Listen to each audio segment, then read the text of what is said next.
श्रीमते भक्तिवल्लभ तीर्थ गोस्वामी नामिने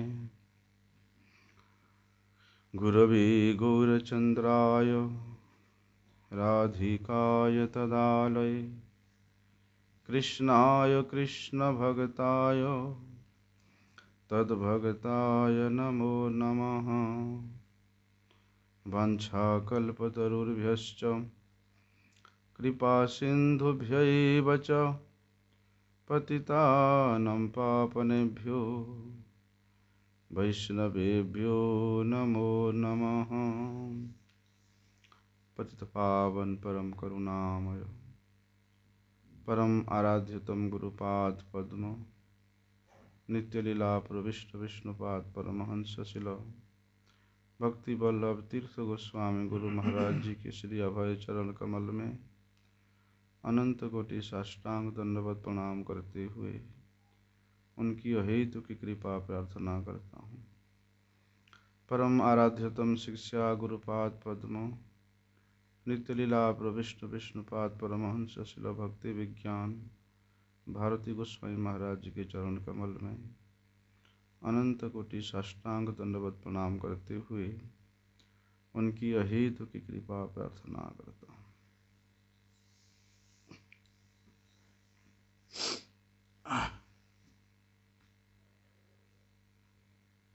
आज जगत गुरु शिला भक्ति सिद्धांत सरस्वती गोस्वामी ठाकुर प्रभुपाद जी के परम प्रिय शिष्य, कोई बात नहीं रहने का, श्री संत गोस्वामी महाराज जी भक्ति कुमुद संत गोस्वामी महाराज जी का तिरुभाव तिथि पूजा महामहोत्सव है।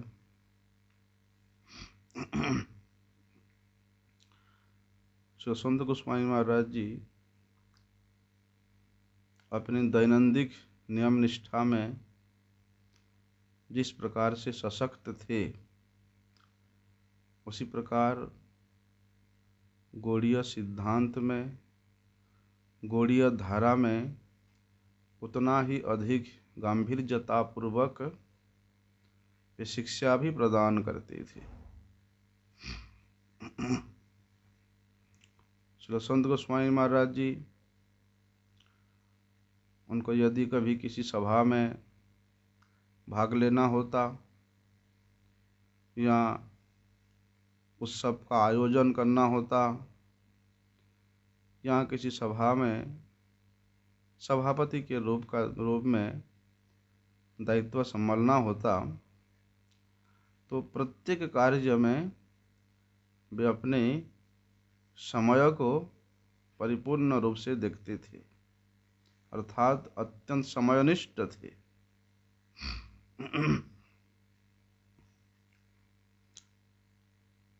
यदि कोई व्यक्ति उनके सभापतित्व में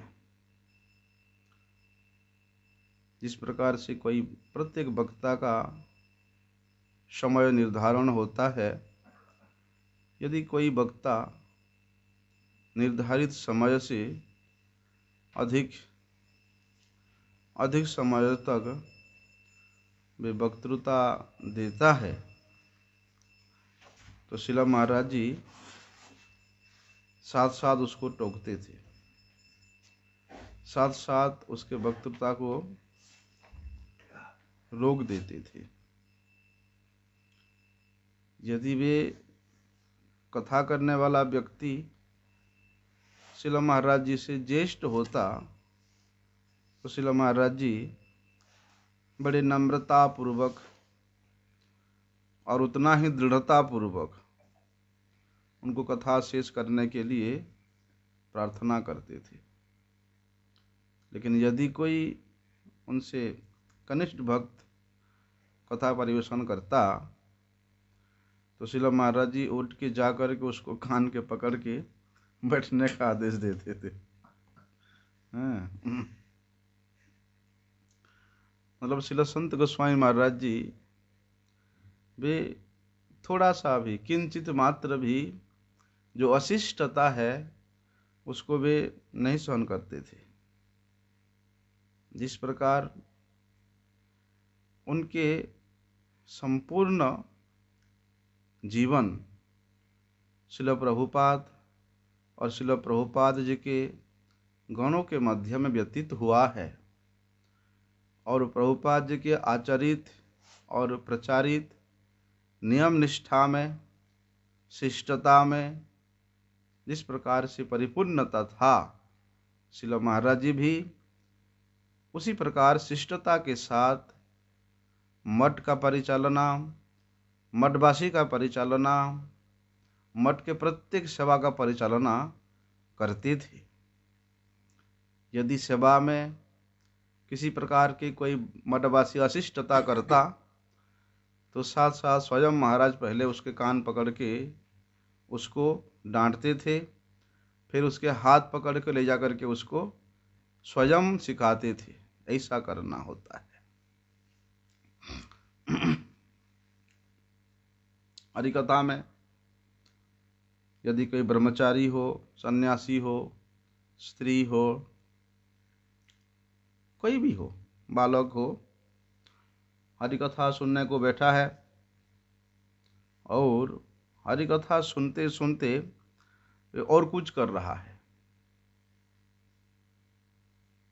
वार्तालाप करता है कोई कोई, या हरिकथा के बीच में कोई कोई हरि नाम माला भी जप करता है, तो महाराज उसको कुछ बोलने का अवसर नहीं दे करके पहले ही कहते थे, उसको डांट लगाते थे, कहते थे कृपा करके अब यहाँ से चले जाइए, आपको इस हरिकथा के सभा में, ये वैष्णव सभा में बैठने का शिष्टाचार नहीं है, इसलिए कृपा करके आप यहाँ से चले जाइए। एक बार क्या हुआ, बेहला मठ में श्रील महाराज जी प्रत्येक दिन हरिकथा परिवेशन करते हैं। एक माता जी वो कथा सुनने आती थी और एक दिन वे अपने एक 1.5 वर्ष के छोटे से एक पौत्र को, उसके पुत्र के पुत्र को साथ लेकर के हरिकथा श्रवण करने के लिए मठ में आई। अभी हरिकथा के बीच बीच में जैसे ही वे बच्चा जोर जोर से रोने लगता तो माताजी ने उस बच्चा को शांत करने के लिए प्रयास करती। इसको देख करके श्रील संत गोस्वामी महाराज जी ने उससे कहा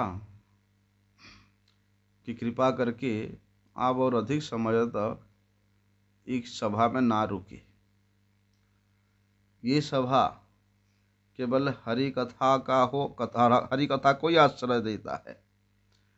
ये सभा में केवल हरि कथा को ही प्राथमिकता दिया जाता है और इस सभा में केवल जो सतर्क श्रोता है उनके लिए ही ये सभा है और यहाँ दूसरा किसी कार्य के लिए नहीं है। इसलिए आप अपने दृष्टि से इस हरिकथा के अलावा अपने पुत्र को देख रेख करने का अधिक महत्व देती है, अर्थात आपके पौत्र को देख रेख करना, उसके रोना को बंद कराने के लिए उसको जो भी करते हैं माता लोग वो करना, अगर आप उसी को ही मुख्य रूप से देती हो और यहाँ जो हरिकथा चल रहा है उसको आप गौण रूप से देखती हो, इसलिए कृपा करके ये स्थान ऐसे लोगों के लिए नहीं है कि जहाँ पर लोग अपनी इच्छा से आके अपनी इच्छा से यहाँ बैठ कर के जो कुछ करना चाहे वो करे, ये सब नहीं चलेगा। इसलिए हमारा समय अत्यंत मूल्यवान समय है और इस मूल्यवान समय को हम लोग व्यर्थ में बिताना नहीं चाहते हैं, व्यर्थ के कार्यों में इसको नष्ट करना नहीं चाहते हैं। इसलिए कृपा करके आप यहाँ से उस बच्चा को लेकर के शीघ्र चले जाइए। मठ में यदि कोई ब्रह्मचारी, उसका जो आवश्यक नियम है एक ब्रह्मचारी के लिए, जैसे कि प्रातः बेला मंगल मुहूर्त में शय्या त्याग करना,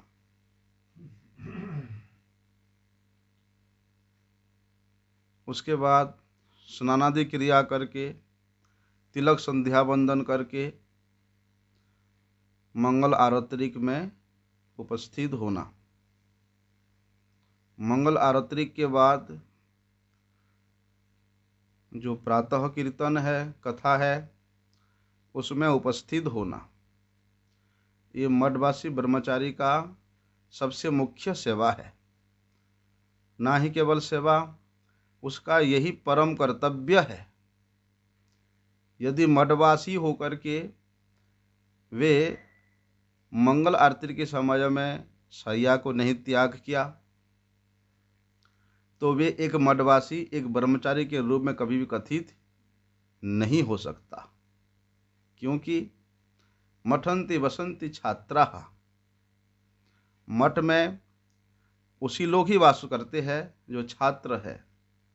छात्रावास में जिस प्रकार से श्रृंखला होता है, नियम होता है, जिस प्रकार बोर्डिंग स्कूल में वहाँ के प्रत्येक नियम को माल पालन करना ही पड़ता है, तो बोर्डिंग स्कूल की अपेक्षा ये जो मठ है 1000 गुना अधिक रूल और रेगुलेशन को फॉलो करने वाला स्थान है।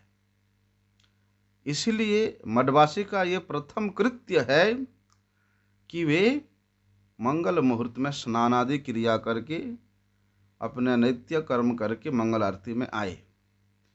यदि कोई ब्रह्मचारी मठवासी देखता है, महाराज जी देखते हैं कि वो सजन कर रहा है, जो जा करके उसको कान पकड़ करके उसको खड़ा करके आते थे और कहते थे कि तुम मठवास करने योग्य नहीं हो, ब्रह्मचारी होने योग्य नहीं हो, इसलिए कृपा करके स्थान छोड़ के तुम चले जाओ। ऐसा शिक्षा, ये तो महान शिक्षा है। कोई ब्रह्मचारी यदि मंगला में नहीं आता था, मंगला के बाद पाठ कीर्तन में नहीं बैठता था, उसके प्रति भी महाराज, हमने देखा है श्री संत गोस्वामी महाराज जी इतनी अधिक वयस हो गया था, फिर भी वे सबसे पहले मंगल आरती में आते थे। आकर के ठाकुर जी के सम्मुख अनेक प्रकार के स्तव स्तुति करते थे, क्योंकि वे स्वयं आचरण करके इस जगत को, इस जगतवासी जनों को शिक्षा देते थे। इसलिए कहते हैं, जैसे पूर्णिमा आया, पूर्णिमा में यदि कोई मठवासी मुंडन नहीं किया तो महाराज जी उसको अच्छा खासा डांट लगाते थे।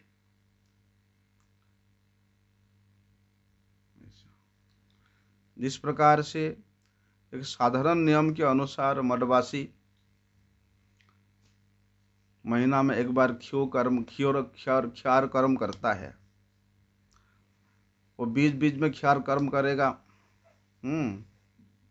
उसके लिए महाराज उसको डांट लगाते थे। कहते थे कि तुम ब्रह्मचारी वेश क्यों धारण करके रखा है, ये तो तुम स्वयं के साथ छल कर रहे हो, इसलिए तुम अपने जीवन को नष्ट मत करो। और हमारे गुरुवर्गों ने जो एक मठवासी के लिए शासन प्रणाली, शिक्षा प्रणाली करके गए हैं, उसको पालन करना प्रत्येक मठवासी का परम कर्तव्य है।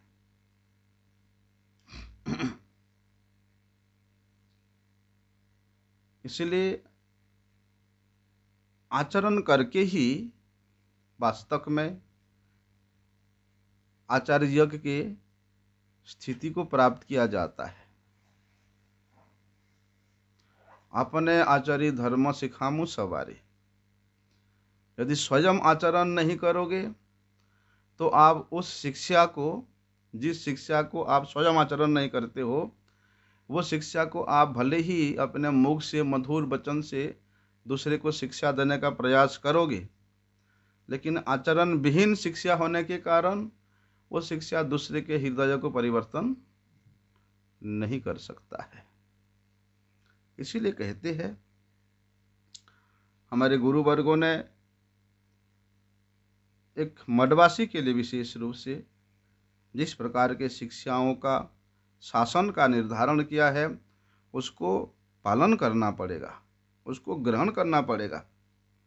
भले ही तुम प्रत्येक सिद्धांत का उद्देश्य को नहीं समझ पाओ, प्रत्येक तत्व के उद्देश्य को नहीं समझ पाओ, लेकिन जो नियम, जो निष्ठा उन्होंने निर्धारित किया है उसको तो भैया पालन करना ही पड़ेगा।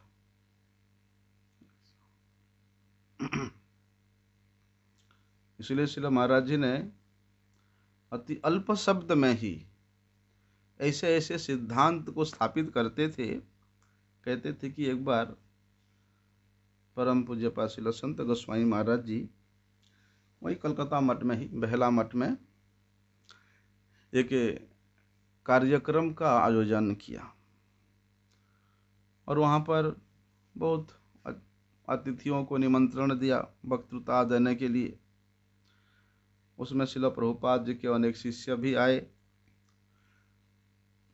जैसे कि भक्ति भूदेव श्रोति गोस्वामी महाराज जी, दूसरे दूसरे मठों से प्रभुपाद जी के शिष्य के शिष्य अर्थात उनके प्रशिष्य लोग भी वहाँ पधारे थे।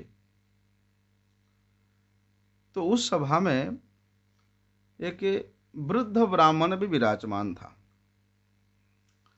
और वहाँ के जो विश्वविद्यालय था उस महाविद्यालय के वे चेयरमैन था,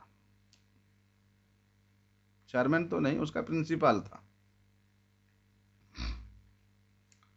लेकिन वो वृद्ध ब्राह्मण वहाँ बैठे बैठे कथा तो सुन रहा था, लेकिन उसके मन में ऐसा भाव, उसके मुखमंडल में ऐसा भाव प्रकट हो जाता जैसे कि वो अप्रसन्न है। अर्थात उन गौड़ीय सिद्धांत को सुन करके, प्रभुपाद जी के शिष्यों के प्रवचन को सुन करके वो असंतुष्ट है, ऐसा उसके मुख से, मुख को देख करके पता चलता था। और जब उस वृद्ध ब्राह्मण का वहाँ वक्तृता देने का सुयोग मिला, उनका समय आया, तो उन्होंने वहाँ पर मायावादी सिद्धांत का स्थापना किया और ये उद्घोषणा किया कि अहम ब्रह्मास्मि, मैं ब्रह्म हूं। इसके साथ भी बहुत से ऐसे मायावादी विचारों को प्रस्तुत करके उस सभा में ब्रह्म, मनुष्य को, जीव को ब्रह्म के रूप में स्थापित करने का प्रयास किया। अभी उसका वक्तृता समाप्त हुआ। समाप्त होने के बाद वे फिर अपने मंच में, वो अपने स्थान में आकर के वे बैठ जाते हैं। उसके बाद फिर दूसरे दूसरे वक्ताओं का कथा वो श्रवण करने में बैठ जाते हैं। लेकिन दूसरे वक्ता कथा श्रवण करते हुए पहले जैसा मन भाव, उनका मन का, मुखमंडल का, जैसे कि वो बहुत असंतुष्ट है। जब श्री संत गोस्वामी महाराज जी का कथा बोलने का समय हुआ तो उन्होंने सबसे पहले उस वृद्ध ब्राह्मण से पूछा, क्या आप ब्रह्म है? तो वे वृद्ध ब्राह्मण कहता, हाँ मैं ब्रह्म हूं। तो श्रील महाराज जी कहते हैं, ब्रह्म में तो किसी प्रकार का कोई विकार नहीं होता, निर्विकार है। अगर आप ब्रह्म है तो आप में भी किसी प्रकार का कोई विकार नहीं होना चाहिए। उसने कहा, बात तो सत्य कहा आपने, मेरे में किसी प्रकार का कोई विकार है ही नहीं। तो अब श्री संत गोस्वामी महाराज जी ने वहाँ बैठे बैठे कथा कर रहे थे, अचानक खड़े हो गए और एक हाथ में अपने त्रिदंड को लिया और दूसरे हाथ में ऐसे मुट्ठी बांध करके अपने आसन से उठ करके उस वृद्ध ब्राह्मण को, उस मायावादी अध्यापक को प्रहार करने के लिए तत्पर हुए। ऐसे अचानक अपने ऊपर कोई प्रहार करने के लिए आया, उसको देख करके वे ब्राह्मण तो सशंकित हो गया और वो भयभीत होकर के पीछे हटने लगा और घबरा गया।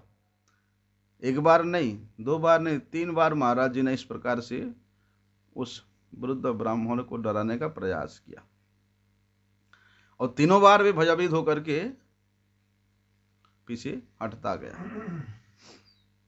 अब शिला महाराज जी कहते हैं कि आप ब्रह्म नहीं है,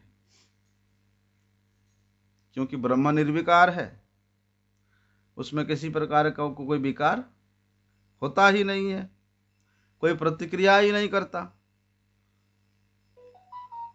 और ब्रह्म को भला कोई किसी प्रकार से कोई क्षति पहुंचा सकता है, कोई हानि पहुंचा सकता है, वो किसी भी परिस्थिति में किसी प्रकार का कोई प्रतिक्रिया करता ही नहीं है। किंतु आपने केवल मात्र मैं भय दिखाने के लिए आपको प्रयास किया था, उसी से भयभीत होकर के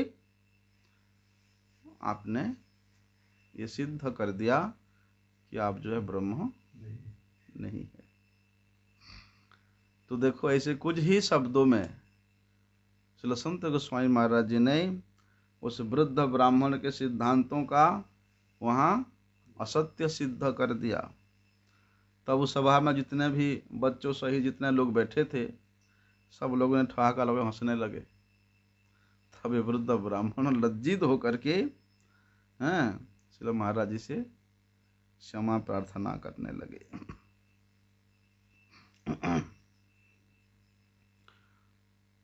श्री चैतन्य महाप्रभु जी ने यह सिद्धांत स्थापित किया है कि जीवेर स्वरूप होए कृष्णेर नित्य दास।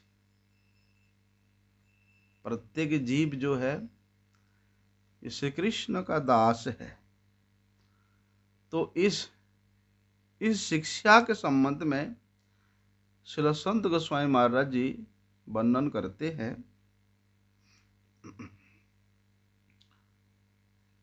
कि ठीक है, जीवेर स्वरूप है कृष्णेर नित्य दास। ये पद्य का तो सीधे सीधे सरल सरल अर्थ यही है कि जीव जो है श्री कृष्ण का दास है, नित्य दास है। यद्यपि ये कथन, ये वाणी पूर्णतः सत्य है, फिर भी श्रील महाराज जी कहते हैं, फिर भी मैं थोड़ा सा भिन्न प्रकार से इसको व्यक्त करना चाहता हूं। और किस प्रकार से व्यक्त करना चाहते हैं, देखिए।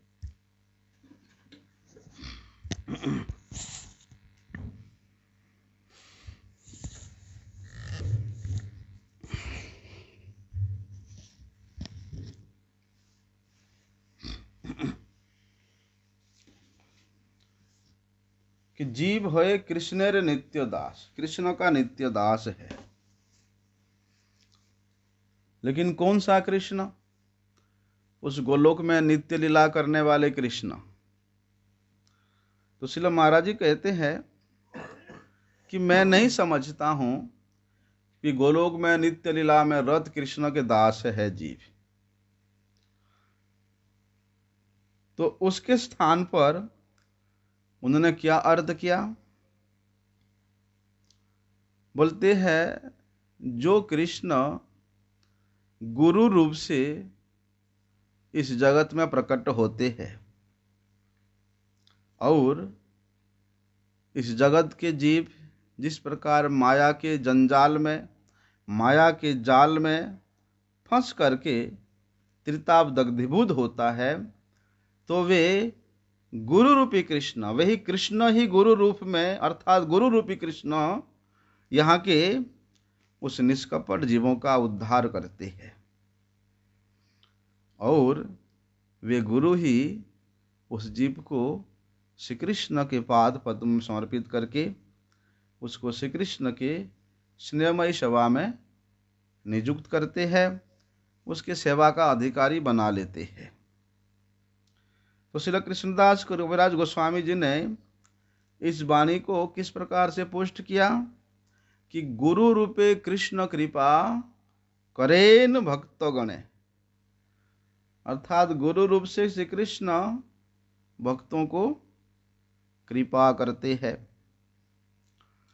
इसलिए यहां ये कहना भी गलत नहीं होगा कि जीवेर स्वरूप है गुरुर नित्य दास, क्योंकि कृष्ण रूप से, गुरु रूप से ही कृष्ण यहां पर जीवों को कृपा कर रहे, भक्तों पर कृपा कर रहे। इसलिए कृष्ण की जगह में, कृष्ण के स्थान पर जीवेर स्वरूप है गुरु नित्य दास कहना भी कोई गलत नहीं होगा। तो श्रील महाराज जी कहते हैं कि मैंने इस विचार को ग्रहण किया है, क्योंकि देखो अनादिकाल से 84 लाख योनियों में अनेक प्रकार के शरीर धारण करके इस ब्रह्मांडों में जीव भ्रमण करता रहता है। अपने कर्म के अनुसार वे इस ब्रह्मांड में भ्रमण करता रहता है। तब एकमात्र इतनी जन्म व्यतीत कर दिया उसने ब्रह्मांडों में, 84 लाख योनियों में अनेक शरीर धारण करके, तब तो उसको कृष्ण, तब भी कृष्ण का दास था, अब भी कृष्ण का दास है। तो तब तो कृष्ण उसको उद्धार नहीं किया, लेकिन इसी जन्म में श्री कृष्ण कृपा करके गुरु रूप से मेरे समक्ष प्रकट हुए हैं। इसलिए उनके इस रूप, कौन सी रूप? गुरु रूप, वही मेरे लिए सर्वाराध्य है, वही मेरे लिए नित्य पूजनीय है, वही गुरु रूप ही मेरे लिए मेरा इष्ट है। तो श्रील महाराज जी कहते हैं कि जब मैं रंगून में प्रचार करने के लिए गया था, तो वहाँ पर उन्होंने एक प्रबंध लिखा था भृत्येर परिचय के नाम से। भृत्य मतलब सेवक, सेवक का क्या परिचय है। और उस प्रबंध में उन्होंने क्या लिखा था, बड़ी सुंदर रचना किया था। कहते हैं उस प्रबंध का जो सारांश है लिखा था, तो उन्होंने बंगला पैर के माध्यम से, बंगला पद्य के माध्यम से, लेकिन उसका सारांश ये है कि श्री गुरुपाद पद्म की सेवा की महिमा श्री कृष्ण सेवा से कहीं अधिक है। क्यों? यद्यपि ये बात परम सत्य है कि जीव अपने स्वरूप से श्री कृष्ण का नित्य दास है, और ये बद्ध जीव अनादि काल से श्री कृष्ण से बहिर्मुख होने के कारण ये अपने वास्तविक स्थिति को, अपनी वास्तविक संबंध को, अपने वास्तविक कर्तव्य को, अपने चरम परम लक्ष्य को ये भूल गया है, उसी से भटक गया है। इसलिए श्री गुरुदेव ही क्या करते हैं, इस भले भुट के जीव को भगवान के साथ उनका नित्य संबंध के बारे में ज्ञान देते हैं। यदि कोई व्यक्ति शरीर के द्वारा, मन के द्वारा, वाणी के द्वारा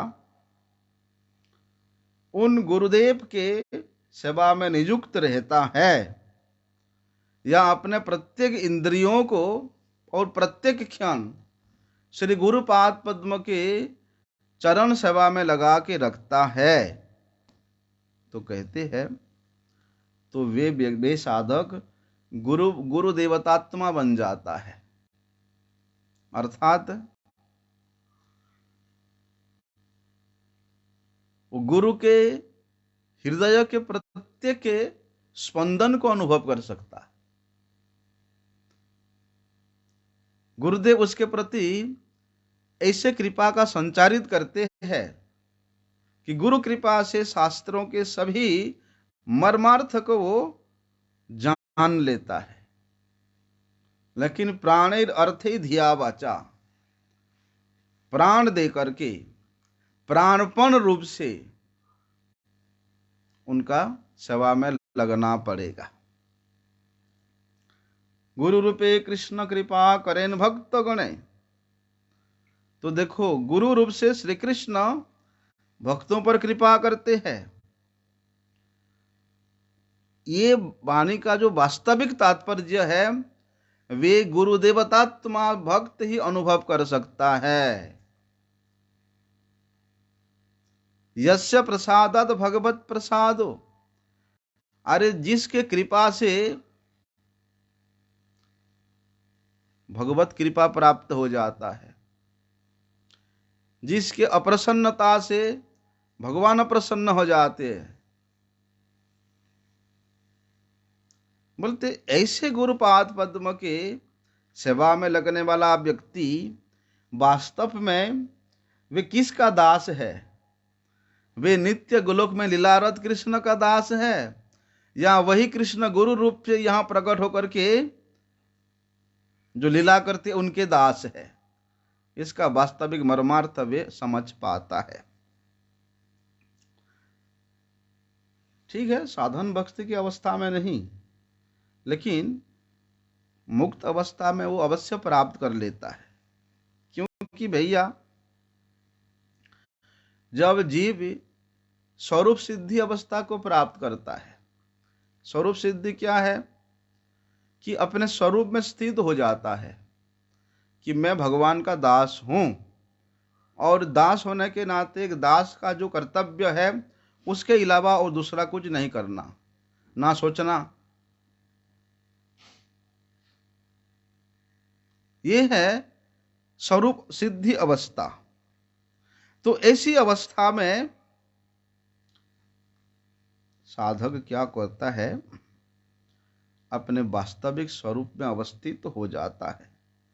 तब वे बोलते ऐसी स्वरूप सिद्ध अवस्था में भी साधक यदि गुरुदेव की अनुगत्य को छोड़ देता है, सोचता है कि मैं तो स्वरूप सिद्धि अवस्था को प्राप्त कर चुका हूं और गुरुदेव मुझे यहां तक पहुंचाए हैं, यहां तक पहुंचाना ही था, इसलिए मुझे अब गुरुदेव का अनुगत्य स्वीकार करने की कोई आवश्यकता नहीं है, क्योंकि मैं सिद्धि प्राप्त कर चुका हूं। बोलते इस प्रकार स्वरूप सिद्ध अवस्था तक पहुंचे हुए साधक भी गुरु अनुगत्य को छोड़ देता है तो उसके सभी प्रकार के प्रयास निष्फल हो जाता है। अरे वस्तु सिद्धि की अवस्था में भी जीव द्वारा श्री श्री राधा कृष्ण जुगल की सेवा प्राप्ति, ये भी वस्तु सिद्धि अवस्था में भी, स्वरूप सिद्धि तो छोड़ दो तो बहुत पहले हो जाता है, वस्तु सिद्धि अवस्था में भी राधा कृष्ण जुगल चरण की सेवा की प्राप्ति, ये बोलते हैं श्री गुरु के अनुगत्य पर ही निर्भर करता है। गुरु अनुगत्य के बिना आप इतने ऊपर तक पहुंच करके भी कुछ प्राप्त नहीं कर सकते हो। इसलिए श्री गुरुदेव भगवान के कृपा मूर्ति है। और बोलते गुरुदेव का कृपा केवल इस एक जगत में सीमित नहीं है, प्रत्येक ब्रह्मांड में, प्रत्येक जगत में उनके कृपा असीमित है, अनंत कृपा है। ऐसे कहते हैं ना, श्री गुरु चरण सत्य तहार सेवक नित्य। मतलब श्री गुरु के श्री चरण कमल सत्य तो है ही, और उन गुरु चरणों की जो सेवक है वो भी नित्य है, उनका नित्य सेवक है। इसलिए दीक्षा के समय में शिष्य क्या करता है? श्री गुरुपाद पद्म के साथ जो दासता का संबंध स्थापित करता है, स्वयं गुरु बन के नहीं। शिष्य चाहे कितना भी योग्यता प्राप्त कर ले, यदि गुरु के सामने, गुरु के सम्मुख अपनी स्वयं के गुरुता दिखाने का प्रयास करे, गुरु के सम्मुख स्वयं के गुरुता दिखाने का प्रयास करे, तो वास्तव में वो गुरु का दास नहीं हो पाया। गुरु के साथ उसका क्या संबंध है उसने कभी अनुभव नहीं कर पाया। और गुरुदेव ये नित्य है, गुरु तत्व नित्य है। जिस प्रकार हमने देखा श्रील गुरुपाद पद्म इतने महान आचार्य होते हुए भी कभी लेश मात्र भी अपने गुरु होने का, अपने आचार्य होने का अभिमान उन्होंने, अभिमान तो छोड़ो, ऐसा इच्छा ही कभी प्रकट नहीं किया। इसलिए ऐसा गुरुपाद पद्म के चरणों के सेवा को छोड़ करके, उनके इच्छा के विपरीत जाकर के जीव कभी भी सिद्धि को प्राप्त नहीं कर सकता। कुछ क्षणिक समय के लिए हो सकता है उसको ये संसार में कुछ पूजा प्रतिष्ठा प्राप्त हो सकता है, लेकिन गुरु अनुगत्य किए बगैर, गुरु के शिष्यता को ग्रहण किए बगैर, गुरु से वास्तविक उसका जो दासता का संबंध है उसको अपने हृदय में धारण किए बगैर कोई भी व्यक्ति कितना भी अपने आप को योग्य समझे, वे गुरु नहीं हो सकता है। इसलिए श्री महाराज जी कहते हैं, ठीक है भैया, स्वरूप तो यही है कि श्री कृष्ण का नित्य दास है जीव का, लेकिन मैं श्री कृष्ण का नित्य दास हूं। इस वाणी को, इस वाक्य को अनुभव करने के लिए क्या करना पड़ेगा? श्री गुरुपाद पद्म के चरणों की सेवा करना पड़ेगा। गुरुपाद पद्म के चरणों के अनुगत्य के बगैर मैं कृष्ण का दास हूं यह भी अनुभव नहीं हो सकता है। इसी कारण श्री रूप गोस्वामी जी ने श्री भक्ति रसामृत सिंधु में यह सिद्धांत को स्थापित किया कि विश्रम्भेन गुरोर सेवा साधु वर्तमानुवर्तनम, कि श्री गुरु की जो अंतरंग सेवा है वो करनी चाहिए।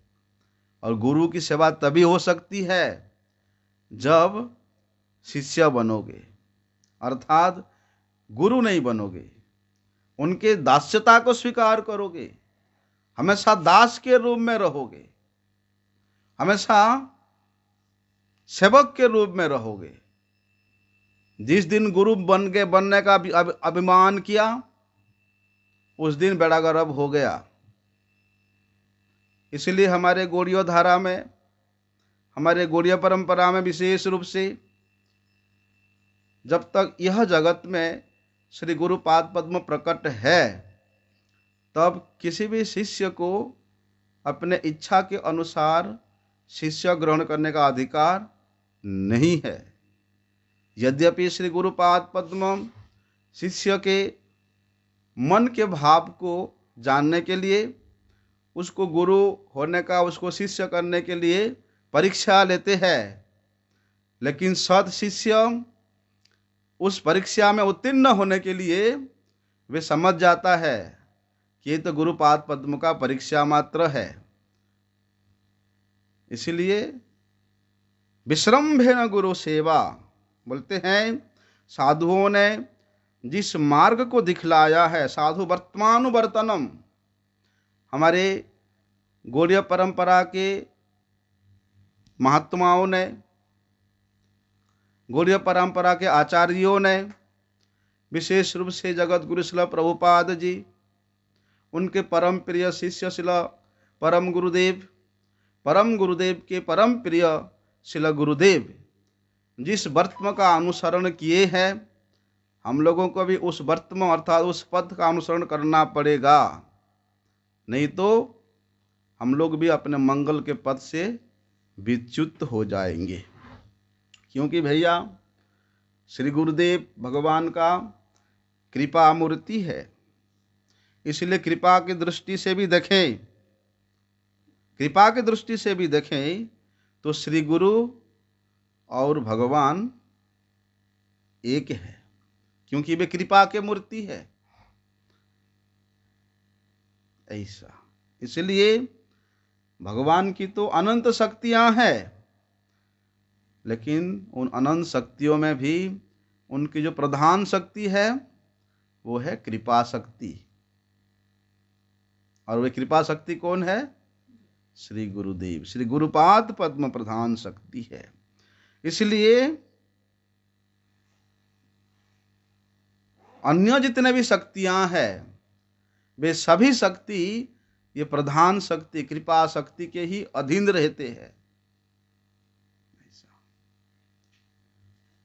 यद्यपि श्री गुरुदेव ठीक है वे सर्वशक्तिमान नहीं है,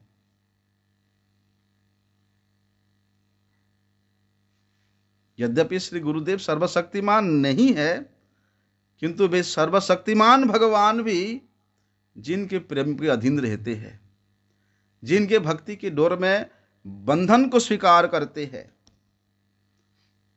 इसलिए वे गुरुदेव की कृपा ही जीवन का सब कुछ है। श्री गुरु कृपा ही केवलम। तो शिला महाराज जी कहते हैं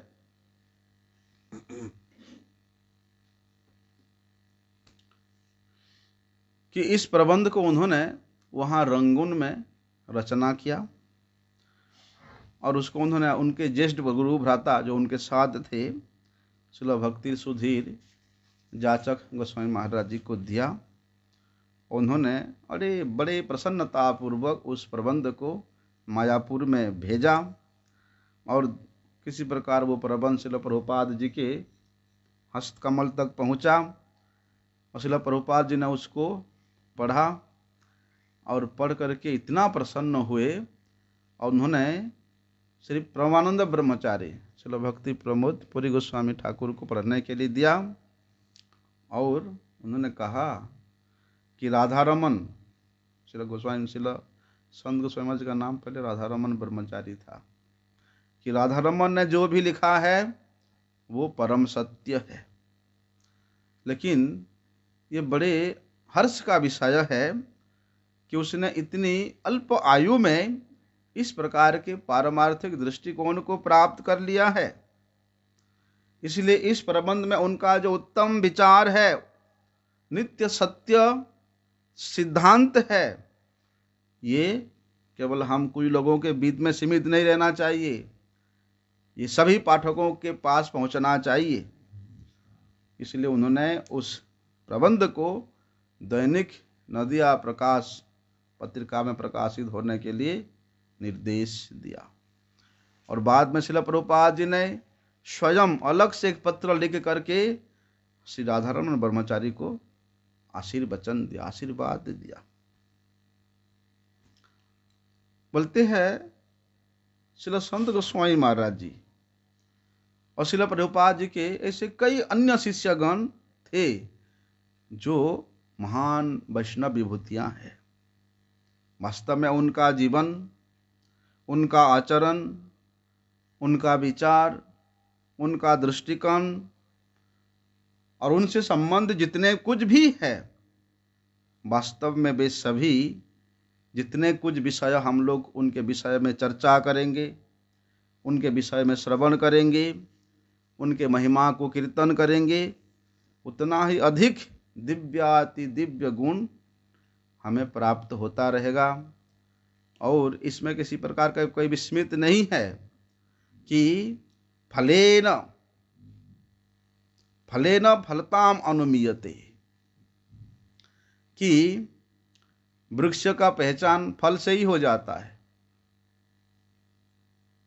बोलते उसी प्रकार प्रभुपाद जी के गणों के जो शिक्षाएं हैं, उनके आचरण है, उसको यदि हम लोग नित्य प्रति इन कानों में श्रवण भी करें तो भी हमारे हृदय का जो भी अनर्थ है वो दूरीभूत होकर के उनके प्रति विशेष रूप से उनके आचरण के प्रति हमारा निष्ठा जागृत होगा। ऐसे परम पूज्य परम आराधनीय श्री संत गोस्वामी महाराज जी का दिव्याति दिव्य चरितामृत है। अभी तो समय है और थोड़ा। चलो, महाराज जी कहते थे, क्या कहते थे कि भैया भगवत भक्ति को यदि प्राप्त करना चाहते हो तो वे साधक को अत्यधिक नम्रता पूर्वक उस गुरु के पाद पद्मों में समर्पित होना चाहिए जो कृष्ण तत्ववेत्ता है, जो कृष्ण तत्व को जानने वाला है और कृष्ण तत्व को अनुभव करने वाला जो संत है, उनके मन में किसी प्रकार का ईर्ष्या, द्वेष, इस प्रकार का भाव नहीं रहता है। क्योंकि कृष्ण तत्व को जानना मतलब वे श्री कृष्ण को अपने हृदय में धारण किया है, और श्री कृष्ण को जिसने हृदय में धारण कर लिया, बोलते वे श्रोत्रिय हो गया है, अर्थात सभी स्मृति शास्त्र में वो पारंगत हो गया है। स्मृति शास्त्र के जो गुढ़ार्थ है, मर्मार्थ है, उनके हृदय में प्रकाशित हो गया है।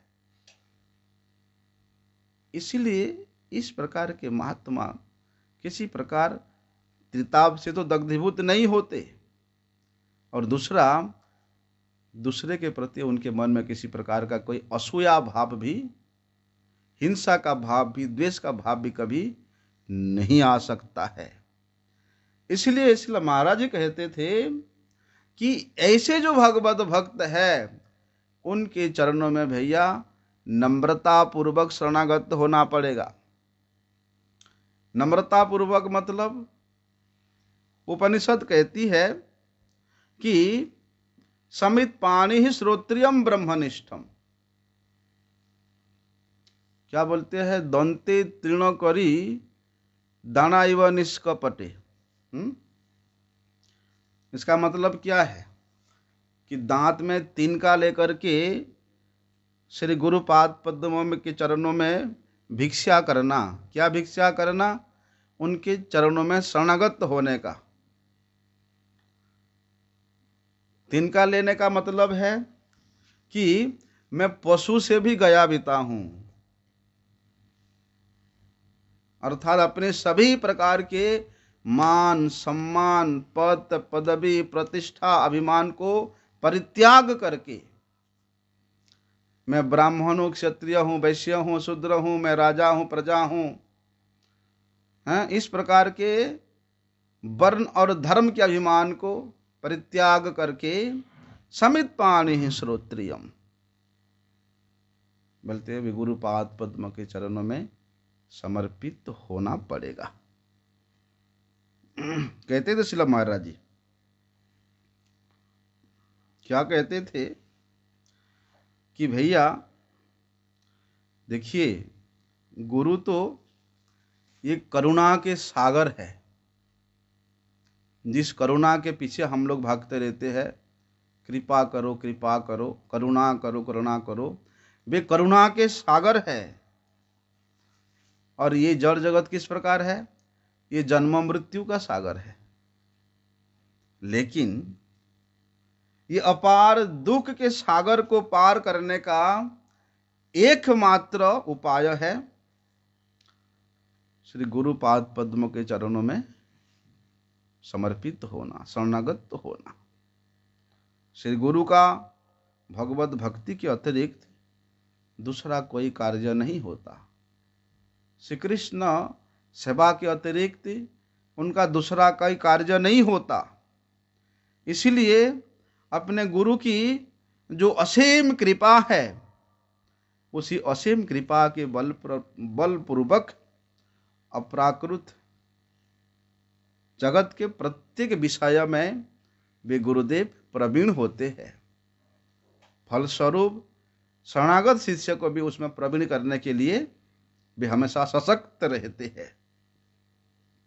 तो श्रील महाराज जी कहते थे कि यदि हम लोग गहन रूप से श्री गुरु तत्व का विवेचना करें तो गुरु शब्द का अर्थ क्या है? गु और रु।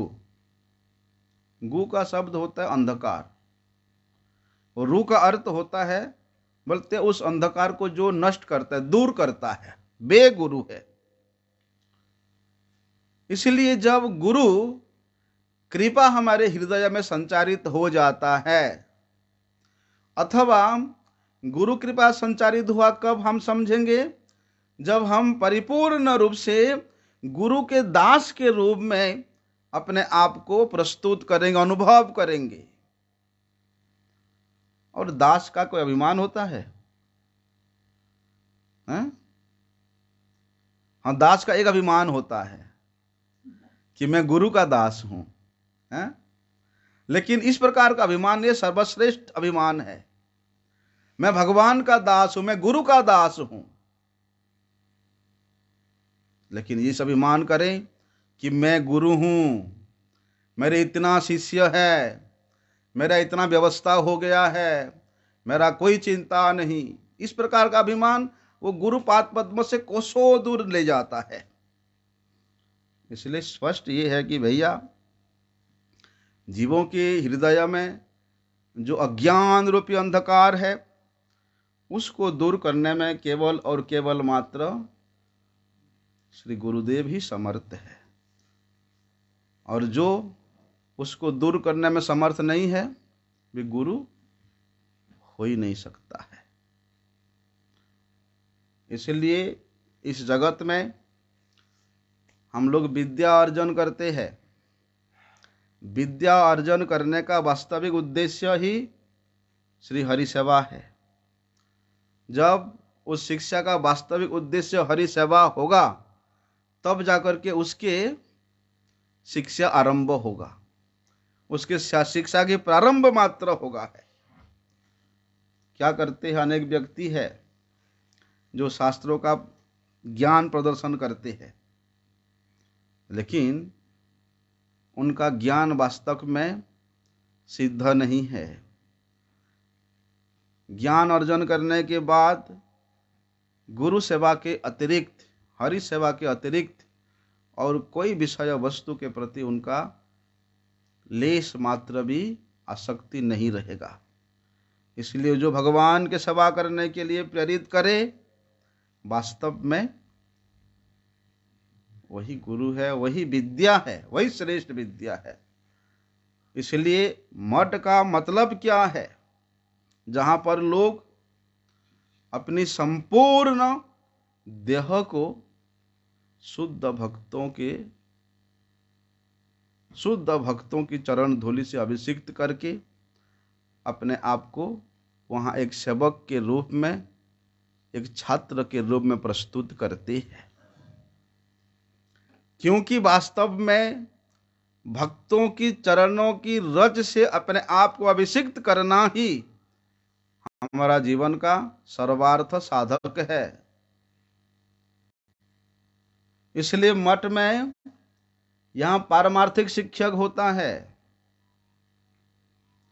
जगत के लोहा लकड़ी के कारीगर बनाने का शिक्षक, घर द्वार बनाने का जो मिस्त्री का शिक्षक, जहाज उड़ाने का शिक्षक, कार गाड़ी चलाने का शिक्षक यहाँ नहीं होता है। मठ में केवल पारमार्थिक शिक्षक होता है, जो वास्तविक रूप से निष्कपट, जो पारमार्थिक छात्र बनना चाहते हैं उनको शिक्षा प्रदान करते हैं। और ऐसे छात्रों का ही सदैव यहाँ पर आने, शिक्षा ग्रहण करने और साधन करने के लिए स्वागत है। यही श्री संत गोस्वामी महाराज जी का मूल शिक्षाएं थे। महाराज जी का चरित्र तो विशाल है। हमारा समय भी हो गया है, ठाकुर जी सजन करेंगे। वांछा कल्पतरुभ्यश्च कृपा सिंधुभ्यैव च पतितानां पावनेभ्यो वैष्णवेभ्यो नमो।